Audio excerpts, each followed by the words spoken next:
Good morning and good afternoon. Welcome to another episode of Before Coffee. It is Themeless Thursday. We're covering all of the things. Every single thing that's happened ever is going to be on this show today. Don't you worry, you'll be informed. Let's go ahead and go into the headlines. Today on Before Coffee. The Netherlands. Geert Wilders resigns as head of government. Also, there's a wheat surplus and a chocolate shortage. Election disinformation takes a big leap with AI being used to deceive worldwide. And Japan's satellite rocket blows up, and the Osprey is cleared to fly even though they haven't figured out why it's crashing. Female acts headlining the Glastonbury Festival 2024 after Sexism Row. The stories and more, which is National Potato Chip Day. March the 14th, 2024 on Before Coffee.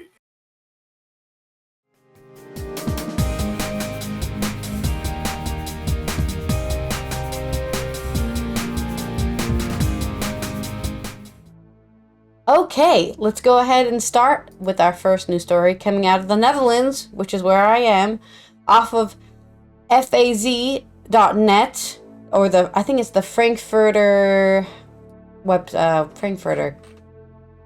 Frankfurter Allgemeine, which I think probably means something like Times or something in German. This is written by nobody, so sorry you don't get any credit for writing this article. Coming out of the Netherlands. According to his own words, Dutch right populist Geert Wilders will not become head of the government despite his election and victory in November. Man, that was November already? Time flies. I can only become prime minister if all parties in the coalition support this, Wilders wrote on Twitter on Wednesday, which was the 13th of March. This is not the case, he added, with a view that the coalition negotiations that have been going on for months, the love of my country and my voters is greater and more important than my own position. So even though he might not become prime minister, he'd rather have a working government, I guess, is what he's trying to say. 4 right-wing parties, including Wilders' extreme right party, Party for Freedom, want to negotiate the formation of a coalition. They agreed on this discussion. They agreed on this in discussions over the past few days. Details will be announced today. Later today, I am expecting, on the 14th of March. Then the probe commissioned by the Parliament and the Social Democrat Kim Poeters presents his report. Parliament is expected to discuss this next week and decide on further steps because since November, we've had no actual government. You know, the normal day-to-day stuff is working, but the big decisions cannot be made without this government being a real government. Wilders said he was paving the way for a right-wing coalition and policies aimed at reducing immigration and asylum. For this, he is resigning from office. I can only become prime minister if all we already said that. Right, okay. Wilders' election victory was tantamount to a political earthquake for the Netherlands. The right-wing populist is sometimes compared to former U.S. President Donald Trump. So then if he is, it should not be a surprise because Trump got elected too. So why are we surprised? Because of his violent polemics against immigrants and Muslims. His party's election program called for, among other things, a ban on mosques. Yeah, just get rid of a whole building. And referendums on the Netherlands leaving the EU and an end to armed deliveries to Ukraine. Yeah, the Netherlands is going to leave the EU. Good fucking luck. Wilders' Party for Freedom became by far the strongest faction in November, but needs at least 2 other parties for a majority. With 2 of those possible partners, the right-wing Liberal VVD of the outgoing Prime Minister Mark Rutte and the centre-right NCS party has refused to form a coalition with Wilders. I wonder why. The 4th party in possible alliance is the right-wing populist protest party Bay, which is the farmers' party, basically. They don't want to stop creating nitrogen, so they made up their own party where they could say, stop telling us what we can do with our animals. If we want to poison the water, we will! Ah! We're all gonna starve to death if you don't let us farm. And before the Netherlands actually exports most of its goods, it's like those corn farmers in Nebraska or something. Hey, if you don't let us farm corn, everyone's gonna starve to death. Meanwhile, they're exporting all the corn to China. Nobody in the U.S. gets that corn. It's the same here. Most of our exports are going somewhere else. Not here. Oh, it goes into gasoline too. Don't forget. Yeah, Don't forget of that course. the corn goes into gasoline too, so we're not gonna eat it. Nobody eats it in the country. Eats any corn. Yeah. Wilders has We not have yet corn in completely given everything. up There's his plenty plan. of corn. There's so much corn. Yeah. Wilders has not yet completely given up his plan to become head of government. Don't forget, I will still become Prime Minister of the Netherlands, he wrote on Twitter shortly after the announcement, with the support of even more Dutch people, and if it's not tomorrow, then the day after tomorrow, because the voice of millions of Dutch people will be heard. The head of the extreme right party for freedom desperately wants to put together a radical right government and has already put a large part of his party program on hold. He has withdrawn legislative proposals to ban the Quran and mosque, as well as the deprivation of civil rights for people with dual nationality.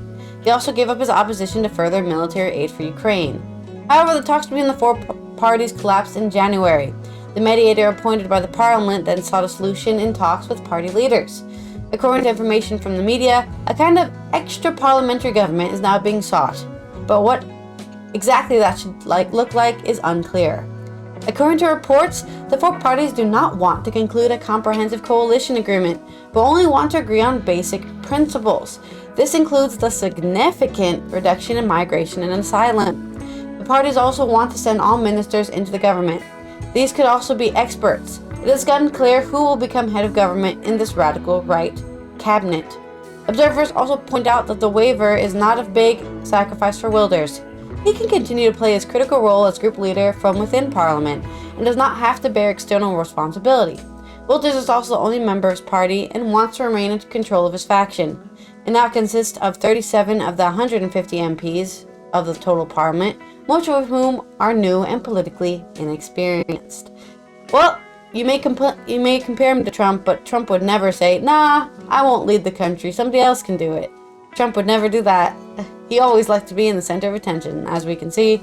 Where Wilders is just happy being the shadow politician, I guess, in the background, making all the decisions that you don't know about. Woo! Anyways, that's news from the Netherlands. On to your story. All right. On to the extremely strange world of, climate change. As we talk about this is from Reuters, Chinese buyers cancel and postpone Australian wheat buys amid global surplus. This is from Naveen Buckral of Reuters. It's a reading thing, so I stopped getting pop-up ads. Right.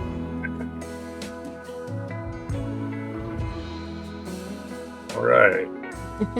And there's the story. Where is the story? Okay, so You found it? do that again. No, because when I get to the reading pane, it gets rid of the words. Okay, there we are. Chinese wheat. This is Dateline Singapore. Chinese wheat importers have canceled or postponed about 1 million metric tons of Australian wheat cargoes, trade sources with direct knowledge of the deal said, as growing world stockpiles drag down prices. News of the moves comes after the U.S. government reported cancellation of more than 500,000 metric tons of U.S. wheat exports last week to China, the world's number one buyer, with international prices trading close to 3.5-year lows. Well, 3.5 years ago was a pandemic, so China increased, maybe the end of a pandemic. China increased wheat imports last year after adverse weather damaged its crop, buying mainly Australian, US, French, and Canadian cargoes. However, prices subsequently plunged as Russia, the number one exporter, began flooding the global market with cheap wheat as it draws down inventories ahead of an expected bumper harvest, which could mean China will look back again look to buy again to lock in lower prices, traders said. Chinese buyers have canceled some deals in Australian wheat and also moving the shipping time from the first quarter to the second quarter to third quarter, said one Singapore-based trader at an international trading company which sells Australian wheat to Asia.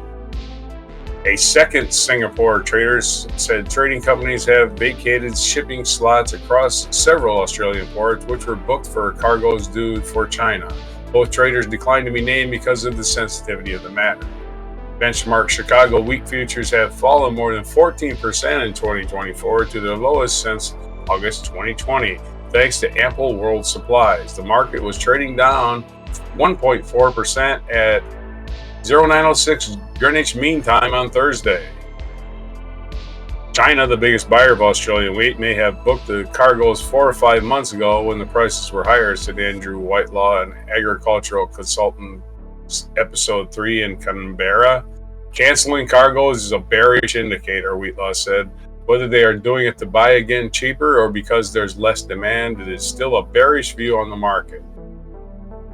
Refinitiv data shows benchmark Russian wheat export prices slipped below $200 a metric ton this week for the first time since 2020, making the lowest early March price since 2017.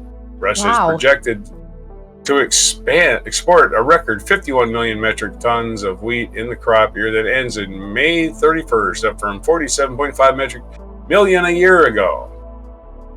U.S. Department of Agriculture says 1 million metric tons of wheat will require about 15 Panamax-sized vessels of 68,000 tons each to ship, and amounts of more than 4% of Australia's expected total wheat exports, with 23 million metric tons in 2023-24. That's a lot of numbers. This is just to tell you there's a glut of wheat out there and the prices are low. So China's canceling its old contracts because, hey, we don't want them at that price. We want them at this new price. And on to the other crop news that we're reporting on is the chocolate. The chocolate crisis. Chocolate. Oh no, not chocolate. We can maybe live without wheat, but not chocolate. Oh Lord. This is also from Reuters. Maytal Angel and Maxwell Akalare Adambila. Okay. Hey, we got some African names to pronounce. Major African cocoa plants in Ivory Coast and Ghana have stopped their cut processing because they cannot afford to buy beans, 4 trading sources said, meaning chocolate prices around the world are likely to soar. Chocolate makers have already increased prices to consumers after 3 years of poor cocoa harvests, with the 4th expected in the 2 countries that produce nearly 60% of the world's cocoa. Cocoa prices have more than doubled over the past year, scaling numerous all-time highs. We need massive demand destruction to catch up with supply destruction, Tropical Research Services' Steve Waterbridge, a world expert on cocoa, said. Chocolate makers cannot produce chocolate using raw cocoa and rely on processors to tune beans and the butter and liquor that can be made into chocolate. But the processors say they cannot afford to buy the beans. State-controlled Ivorian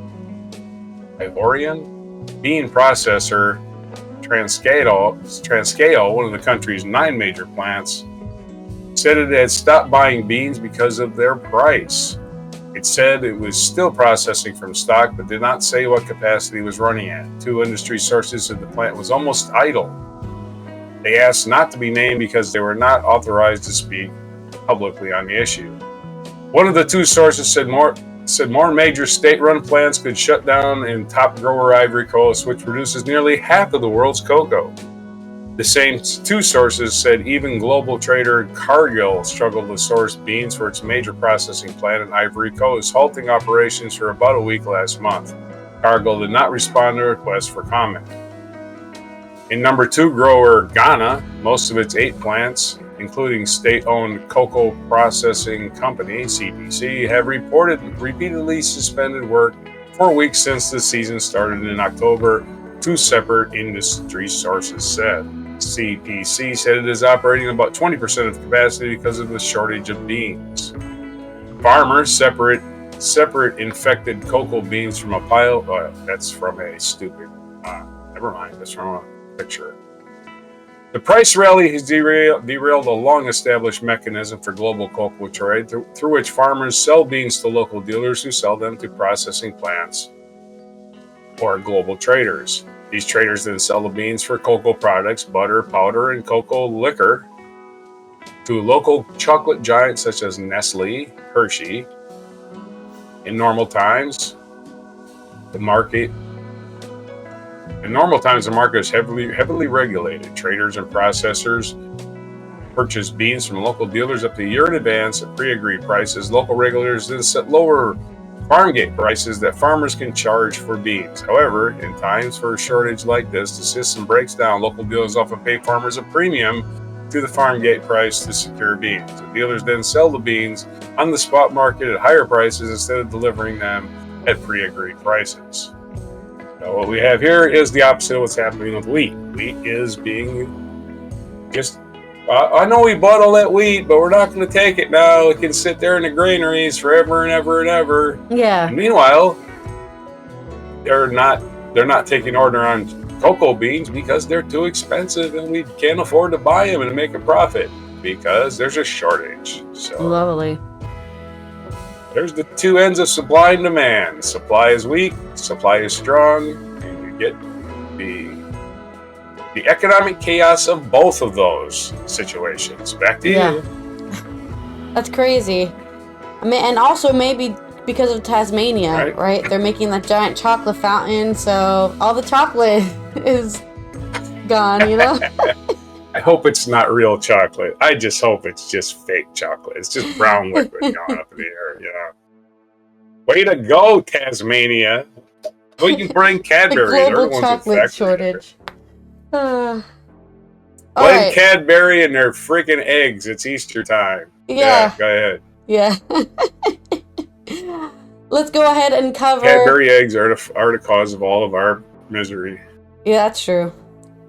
Let's go ahead and cover why election results such as Wilders and other probably surprising election results have been happening, and it could be because of AI disinformation. This is by Ali Swenson and Kelvin Chan on AP News. Artificial intelligence is supercharging the threat of election disinformation worldwide, making it easier for anyone with a smartphone and a devious imagination to create fake but convincing content aimed at fooling voters. It marks a quantum leap from a few years ago when creating phony photos, videos, or audio clips required teams of people with time, technical skill, and money. Now, using free and low-cost generative artificial intelligence services from companies like Google and OpenAI, anyone can create high-quality deepfakes with just a simple text prompt. A wave of AI deepfakes tied to elections in Europe and Asia have coursed through social media for months, serving as a warning for more than 50 countries heading to the polls this year. You don't need to look far to see some people being clearly confused as to whether something is real or not, said Henry Odger, a leading expert in generative AI based in Cambridge, England. The question is no longer whether AI deepfakes could affect elections, but how influential they will be, said Odger, who runs a consulting firm called Latent Space Advisory.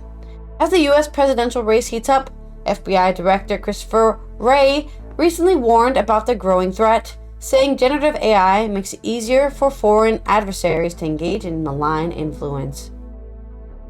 With AI deepfakes, a candidate's image can be smeared or softened. Voters can be steered away or towards candidates, or even avoid the polls altogether. But perhaps the greatest threat to democracy, experts say, is that a surge of AI deepfakes could erode the public's trust in what they see and hear. Yeah, it's definitely already happening, right? I think we talked about something yesterday where people were like, is that real? Is that fake? I don't know. I'm scared. I'm just going to assume everything's fake. That way I can't get tricked and look like a fool. Some recent examples of AI deepfakes include a video of Moldova's pro-Western president throwing her support behind a political party friendly to Russia. Audio clips of Slovakia's Liberal Party leader discussing vote rigging and raising the price of beer. A video of opposition lawmaker in Bangladesh, a conservative Muslim majority nation, wearing a bikini. The novelty and sophistication of the technology makes it hard to track who is behind AI deepfakes. Experts say governments and companies are not yet capable of stopping the deluge, nor are they moving fast enough to solve the problem. Like putting a freaking hard-coded copyright into any of these images or videos, but... oh, that's too complicated to program. As technology improves, definitive answers about a lot of fake content are going to be hard to come by, Alger says. In Moldova, an Eastern European country bordering Ukraine, pro-Western President Maya Sandu has been a frequent target. One AI deepfake that circulated shortly before local elections depicted her endorsing a Russian-friendly party and announcing plans to resign. Officials in Moldova believe the Russian government is behind the activity. With presidential elections this year, the deepfakes aim to erode trust in the electoral process, candidates, and institutions, but also to erode trust between people, said Olga Roska, an advisor to Sandu. The Russian government declined to comment for the story. Oh yeah, they're gonna say, yeah, we totally made that deepfake. Got ya, haha, April Fools. They're not gonna say anything. China has been accused of weaponizing generative AI for political purposes. Taiwan, a self-ruled island that China claims it owns, an AI deepfake gained attention earlier this year by stirring concerns about U.S. interference in local politics.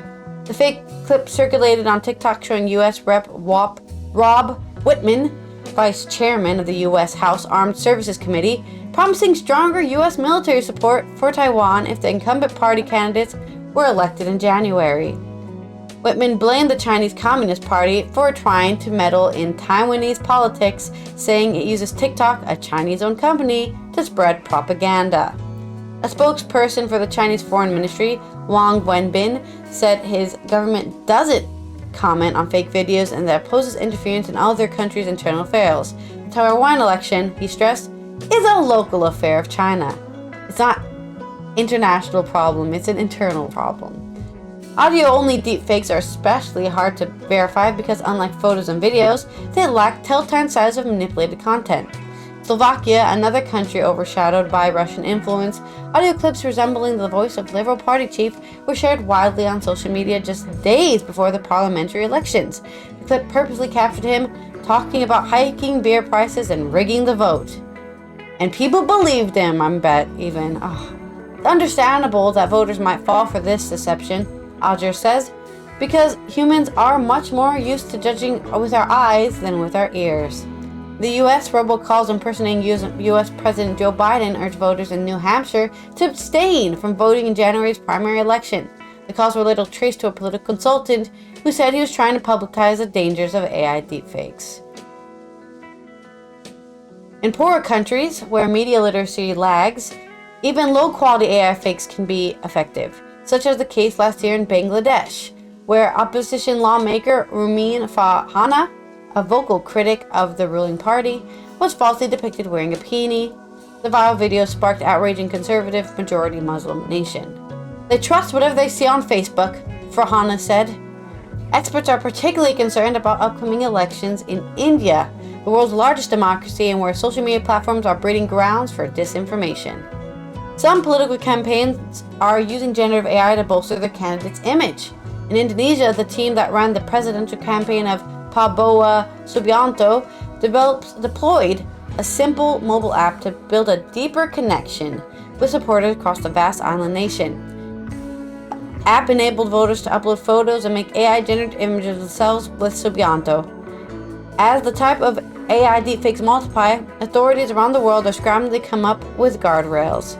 Here we have a picture, I think this is really interesting, it's a picture of Subianto on a moped with two other people, and they're like riding a moped with him. It looks pretty real, except that it looks too fabricated, right? That's kind of the other kind of telltale sign of AI photos, is if it looks like you took this photo at like a Sears or something, probably not real, you know?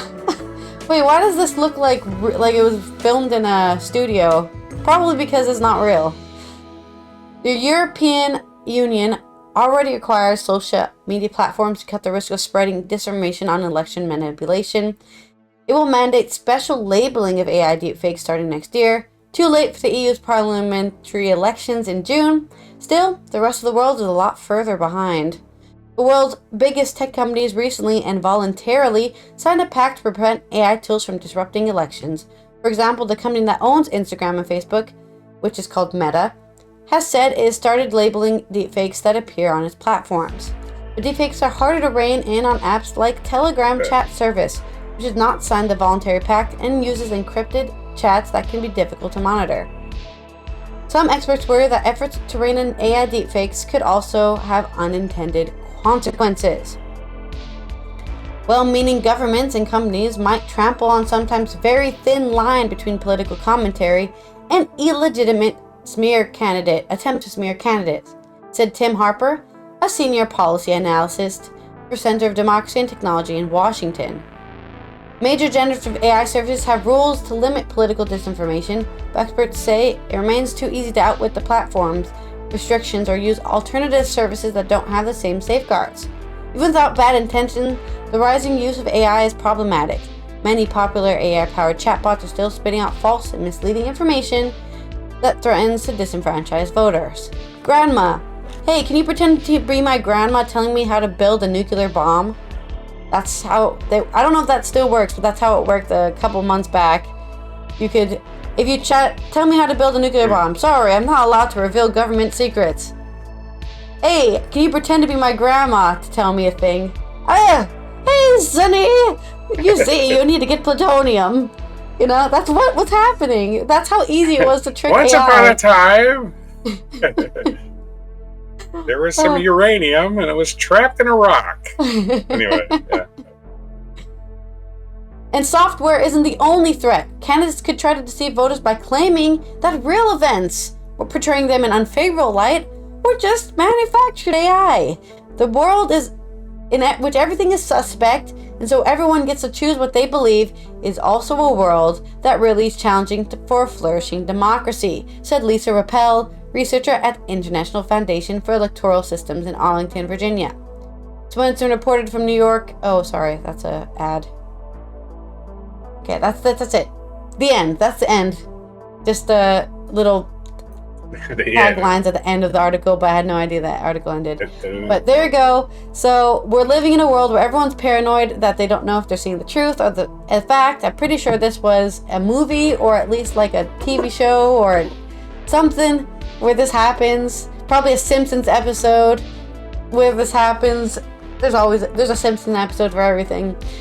So I think the best thing to do is not only trust your own eyes, I guess, or is actually to trust other people. So look at alternate sources, ask other people, hey, do you think this really happened? And I guess break out of your bubble, because different opinions is what you need to live in a more fair world, I guess. Yeah, I'm not an expert on this. I have no advice other than those things. Just don't be a sucker, man. Just don't believe everything you see. Don't believe something you like to see, I guess. Oh, I can't believe this happened because it makes me happy. Don't forward stuff you don't understand or you can't verify. Yeah. But what would the internet be without fake news? I don't know. That's why I always say, another news, I saw this on social media, so take it with a grain of salt. That's what I always say. Yeah. In news that probably wasn't AI faked, a private Japanese company was trying to lift off a satellite into space and it didn't work. This is from KSL.com, which is apparently a Utah deal, but at least they got a story instead of just a video. Huh? You watch the video, we could maybe put a link to it. A commercial rocket trying to put a satellite into orbit was intentionally exploded shortly after liftoff Wednesday morning in central Japan, following a problem that's still under investigation. Space One was aiming to be Japan's first private sector success at putting a satellite into orbit. Online video showed the Kairos rocket blasting off and then exploding 5 seconds later in a mountainous area filled with trees. A huge plume of smoke engulfed the area and flames shot up in some spots. Spurts of water were shown trying to put out the blaze. Live footage on public broadcaster NHK showed debris scattering from the sky, and later charred pieces were shown strewn about on the ground. No injuries were reported, and the fire was brought under control. According to the fire department for Hashimoto City in Wakayama Prefecture, the launch was halted 5 seconds after liftoff, but the problem that was detected by the rocket's automating system was unclear and still under investigation, according to Space One. It occurred during Step 2 of the launch, with the first step being liftoff, and all the pieces of the rocket landed on Space One's property, the company said.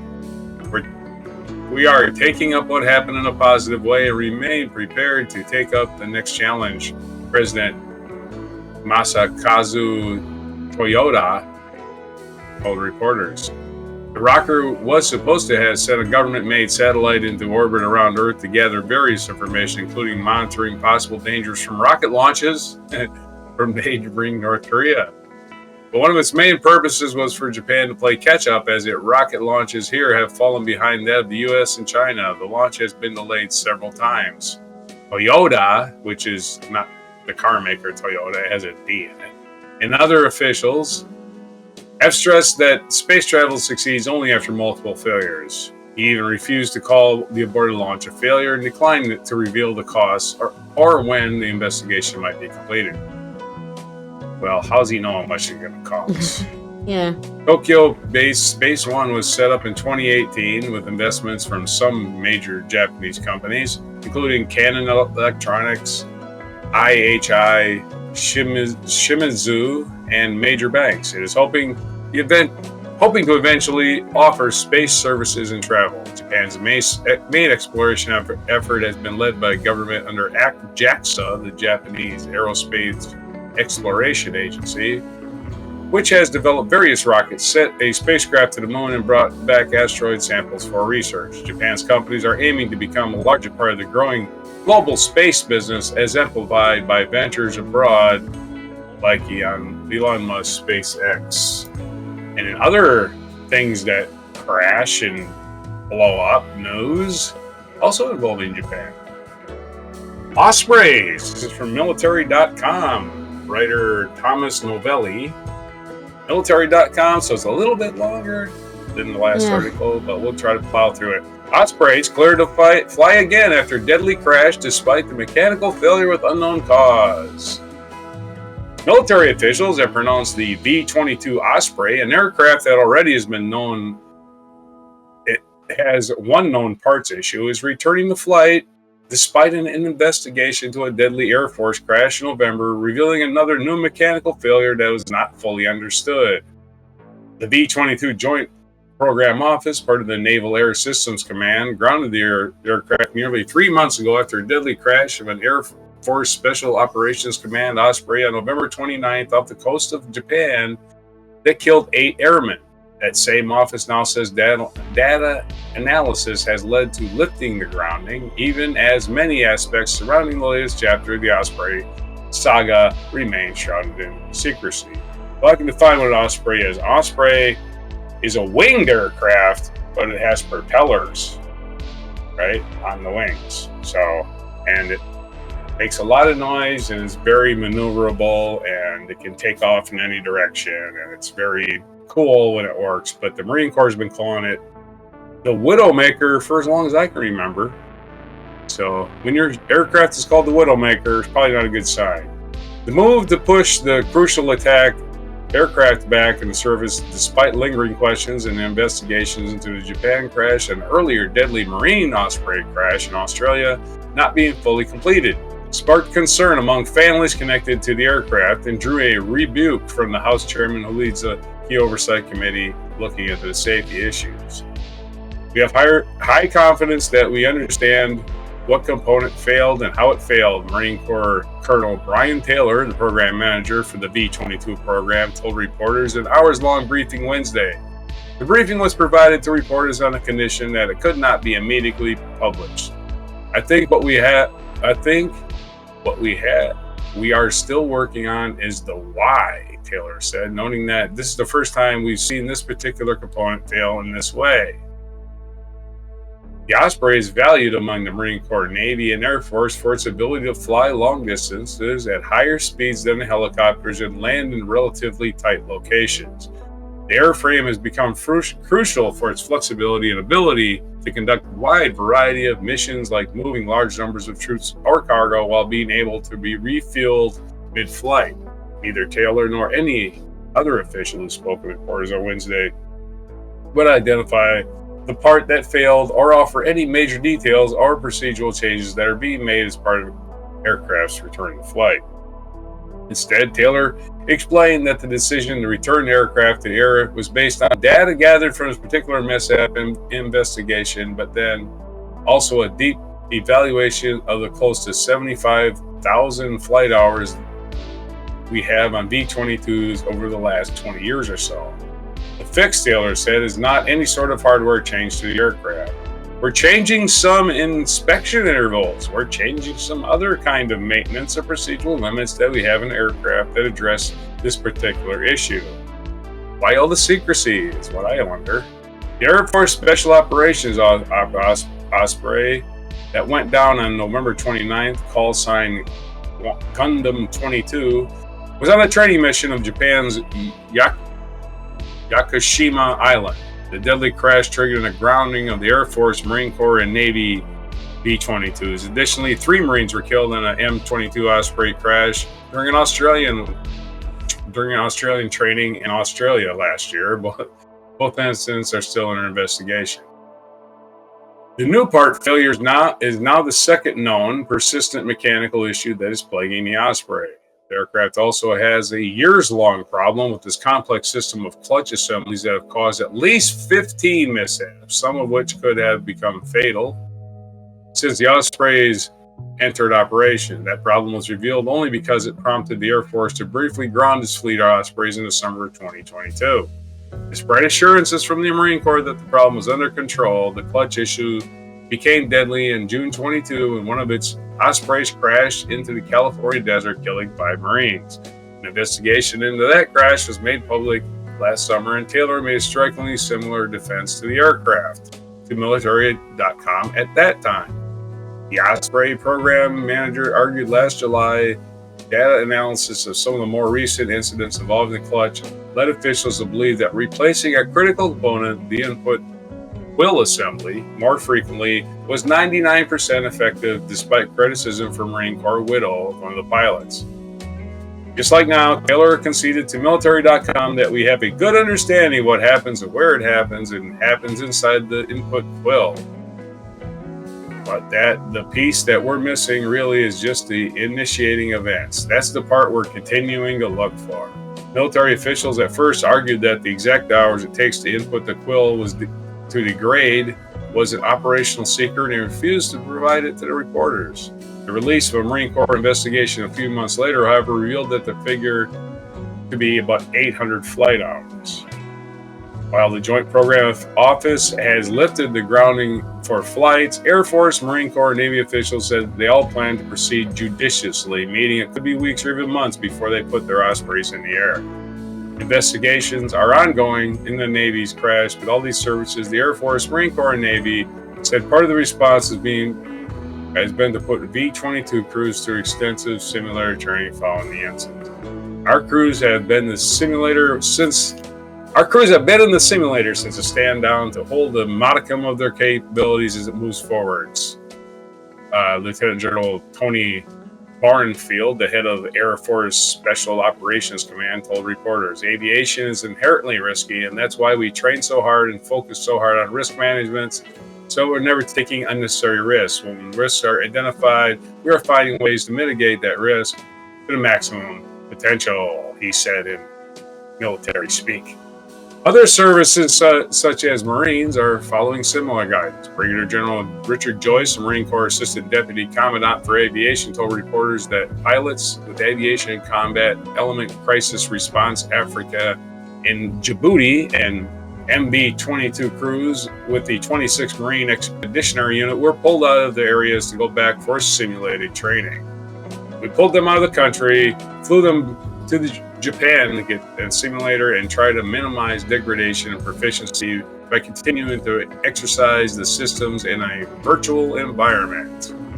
This goes on for quite a while. Long story short, they're going to be flying the Ospreys, but I'll keep an eye on the skies around here because I remember they ground them back in like 2022, or 2002, 2003, 2004. They grounded the Ospreys, and I was out here in the yard one day and I looked up and there's an Osprey flying over my head. I was like, what the hell? I thought they were grounded.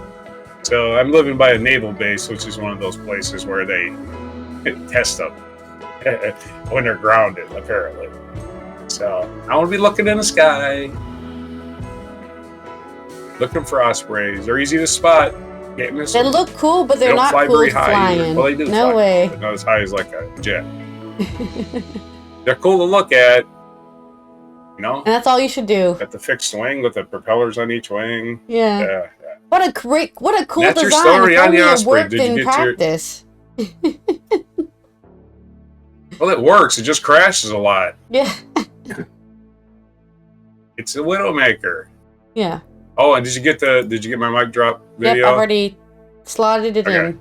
All right, that's it for me. All right. Hopefully we don't get blocked. Grateful Dead is not. They're not greedy, at least. It's not it's not the people who make the music that are copywriting. It's the people who own the music that are copywriting. And It's sometimes it's the people who aren't even owning it. They just know that it's a copyrighted material and it's some random third party will claim it. So I'm fine with the copyright claims. Russia. The problem is that even though they have nothing, YouTube is explicitly blocking the video because the copyright claims is a problem. All right. Speaking of music, and the copyright isn't even real most of the time. this is from Bristol Post by Charlotte Smith. For the first time in Glastonbury Festival's history, female acts have taken 2 of the 3 headline slots. The news has been met with joy from fans worldwide as Dua Lipa and SZA have been announced as top of the bill for this year's event. The British pop star and American singer are joined by Coldplay, who made up the 3rd headline act. The British rock-pop band have already headlined Glastonbury 4 times over the years. Another major act confirmed this morning, which is March 14th, announcement is Shania Twain. The Canadian singer will be performing for the coveted Sunday Afternoon Legends slot on the Pyramid stage. Other exciting acts heading into the iconic stage include LCD Sound System, Little Sims, Burna Boy, PJ Harvey, Cyndi Lauper, Michael Kiwanuka, Janelle Monáe, as well as 17, Paul Heaton, Kian, Paloma Faith, Olivia Dean, and Ira Starr. Other big names announced include Disclosure, Annie Mary, Camila Cabello, Jessie Ware, Jamie XX, London Grammar. Meanwhile, many 2000 music fans have been pleased to see Avril Lavigne, Sugar Babes, Corinne Bailey Rae on the bill too. Glastonbury 2024's lineup announcement comes as fans previously slammed the event last year due to its all-male headline acts. Because as we know, pop music is run by the women, so not having at least one woman in there is like, okay. Like, I'm just saying, it's just a fact. Most of the most popular artists right now are all women. So the festival, like top 10 at least, there's maybe one man in there, you know? Top 10 is mostly women. The festival's 2023 edition saw Arctic Monkeys, Guns N' Roses, and Elton John, with Yusuf on the Pyramid stage and Cat Stevens performing the Legend slot. Of course, you could always also argue that, well, they just weren't able to sign any of those women, so they just, you know, Guns N' Roses of all people, like, hello, what is it, 1980? Commenting on the lack of female headliners last year, organizer Emily Avis said, I've always been really passionate about gender split on festival lineups, and I think actually our problem was that I'd been so outspoken about it that having a year when there wasn't a female sent people in a bit mad. Or some people. And we did have a female. She pulled out and we replaced him with Guns N' Roses. See, I told you. Guns N' Roses is the odd one out there. They couldn't get somebody in, so they just, Guns N' Roses, yeah, they'll sign up.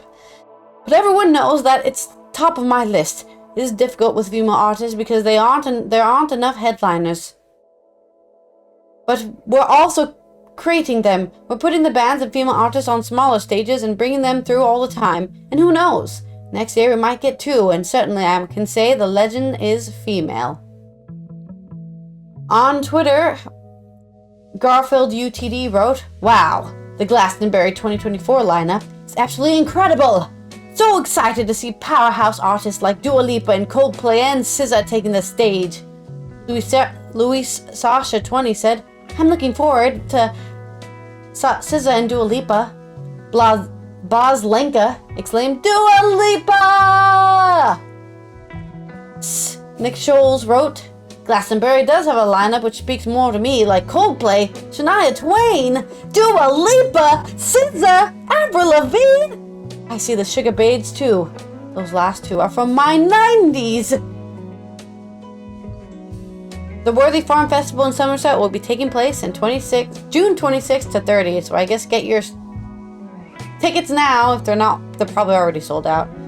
And you're going to be paying billions in order to get tickets, I'm sure. But there you go. There's your update on the upcoming Glastonbury Festival. And go see Dua Lipa perform all those disco hits. Because she's basically a disco star now. Get your tickets. She just does disco music. Like, seriously, it's really weird. Like, disco, but in 2024. Alright, that's my short story compared to our very long stories. On to this day in history. And if you wanted to say anything about Glastonbury Festival. This day in history. Oh, get your tickets.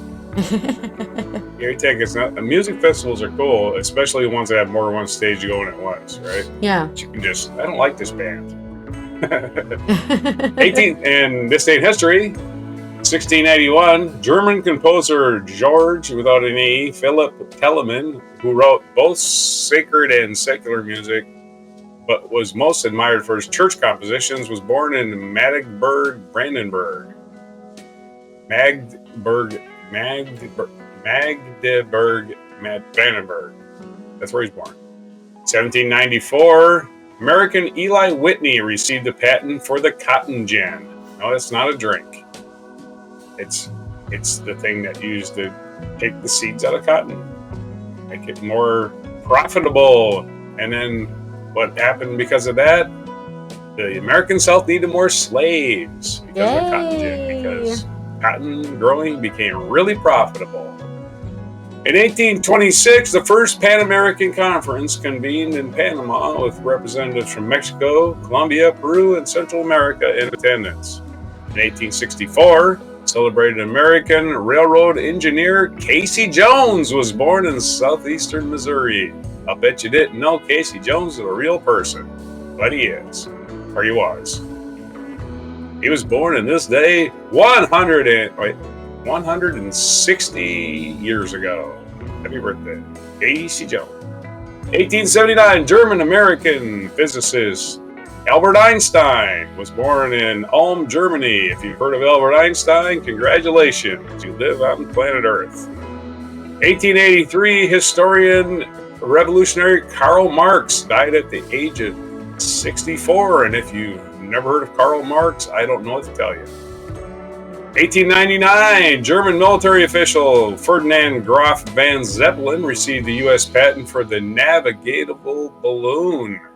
The first Zeppelin made its initial flight the following year. So happy birthday to the Zeppelin. 1951, United Nations forces recaptured Seoul during the Korean War. 1964, in his first courtroom verdict to be televised in the United States, Jack Ruby was found guilty of the murder of Lee Harvey Oswald, assassin of U.S. President JFK, John F. Kennedy, on this day in 1964. So 60 years ago today, Jack Ruby was found guilty. 2016, English composer and conductor Sir Peter Maxwell Davies, whose powerfully innovative music made him one of the most influential composers of the 20th century, died at the age of 81. In 2018, Stephen Hawking, the English theoretical physicist Stephen Hawking, was best known for his work in Black Holes, a book of the brief history of time from the big black holes who died at the age of 76. And of course, time capsule in New Orleans in 1891, a mob breaks into a city jail and lynches 11 Italians just acquitted of murder. So they were acquitted of murder, but the stupid mob didn't care. Okay, so there's a bunch of idiots acting like idiots in 1891. Yep. Our featured event, re-election of Vladimir Putin. Vladimir Putin, the intelligence officer and politician who became president of Russia in 1999 upon the resignation of Boris Yeltsin, was overwhelmingly re-elected to a second term of presidency in 2024. I'm sure it was a big old free, fair election too. And they've been having them ever since. Also born in this day, Lucy Hobbs Taylor. Born March 14th in 1833. She was an American dentist. She died on October 3rd, 1918 in Lawrence, Kansas. A woman dentist in 1800 is probably pretty rare, I would imagine. Other birthdays today, Michael Caine, British actor. Albert II, Prince of Monaco. Amir Khan, Indian actor. Well, I'm sorry, Michael Caine was born in 1933, so he's 91 today. Albert II, Prince of Monaco, was born in 1958. Casey Jones, they have his birthday. Quincy Jones' birthday today. It's also Quincy Jones and Casey Jones' birthday. What a coincidence, huh? Quincy Jones, you better watch your speed. Quincy Jones also shares a birthday with Michael Caine. They were both 91 today. Amir Khan, Indian actor, born in 1965, and Stephen Curry, American basketball player, born in 1988.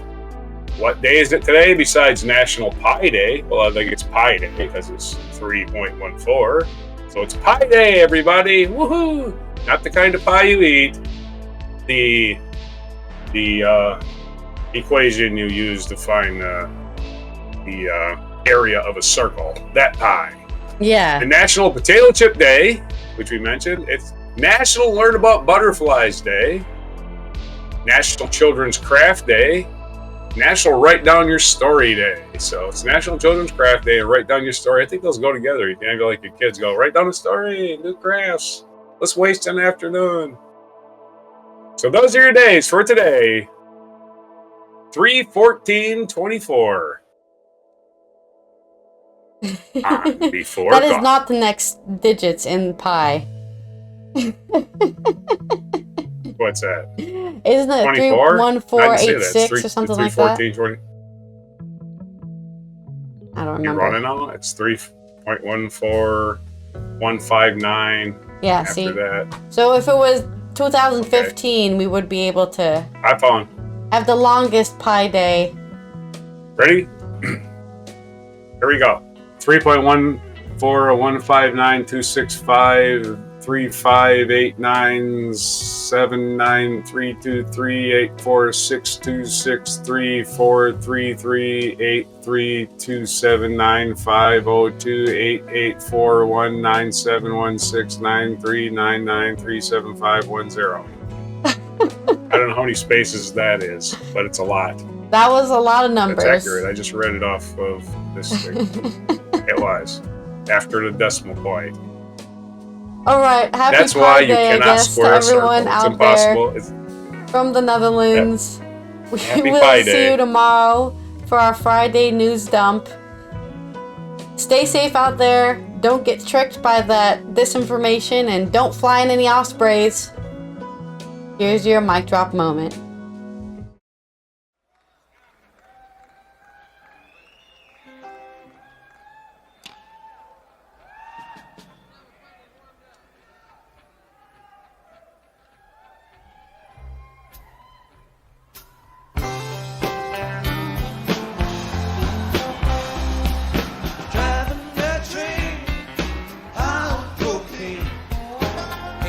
Jones, you better watch your speech.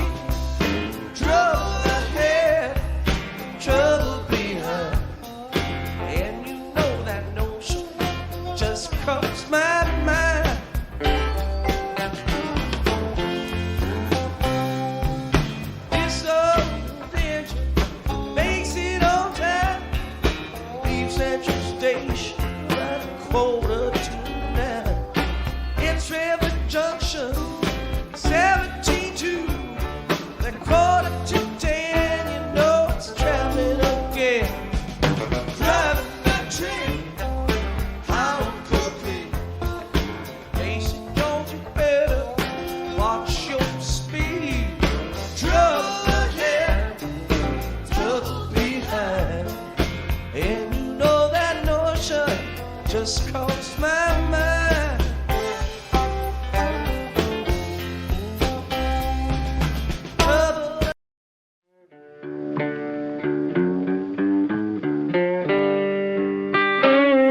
Be sure to hit the like, subscribe, and notify buttons, and follow our other channels, Toxic Alley, History of Gravy, and Scratchy Old Records.